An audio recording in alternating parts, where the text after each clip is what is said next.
पंहिंजे किताबनि में लिखियो आहे त सिंध जे वलियुनि जी दरगाहनि ते वञी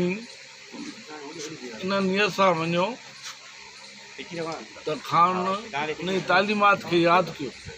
इन नियत सां वञो त उन्हनि खे वञी ताज़ीम ॾियो। असां बि साईं GMC जे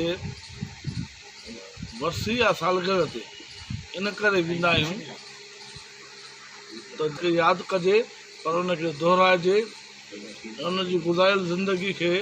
सभिनि जे आॾो आणे साईं GMC जी फ़िक्र खे कामयाबी जी मंज़िल ताईं पहुचाइजे। हिन भेरे बि 25 तारीख़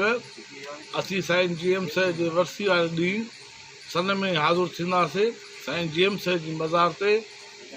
उते वेही पंहिंजनि दोस्तनि सां, साथियुनि सां, पार्टी जे दोस्तनि सां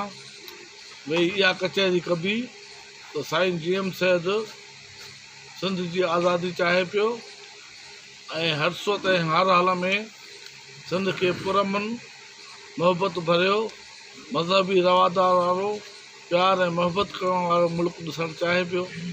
उन करे उन रवायत खे बरक़रार रखंदे अचो त मुस्तक़िल जदोजहद कयूं। ऐं उते न फ़क़ति असांजा दोस्त, असांजा साथी, असांजा सीनियर रॻवाण बि उहे पंहिंजो मुख़्तसिर पैगाम ॾींदा, पर असांजा कुझु फ़नकार दोस्त जंहिंमें वकार मला बि आहे, उहो साईं GMC खे पंहिंजे जेको आहे राग जे मार्फत ई सिराज अक़ीदत पेश कंदो ऐं ॿियनि फ़नकारनि खे बि असीं गुज़ारिश था कयूं उते अचो त साईं GMC खे जीअं सुर में ऐं साईं GMC जे किताबनि जी मार्फत साईं GMC जी तालीम खे यादि कयूं ऐं उन ते हलण जी जीअं असां सभिनी खे तौफ़ीक़ अता फ़रमा। महिरबानी।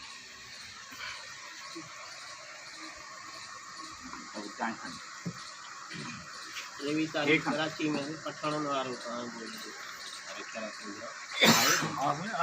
ॾिसूं था जेकॾहिं अॼु सनानु खान वञे थो, अॼु वियो न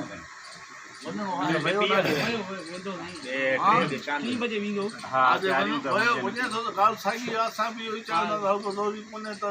कोन्हे सभिनी कारकुननि खे अपील कई आहे त जेकॾहिं सनानु खान अचे थो जेके बि आहिनि कारकुन सां गॾु हुजनि त ॻाल्हि त साॻी आहे, मक़सदु त साॻी आहे,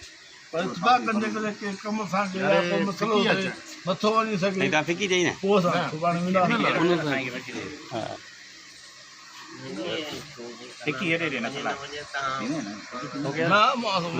सही आहे। हिकु वञो त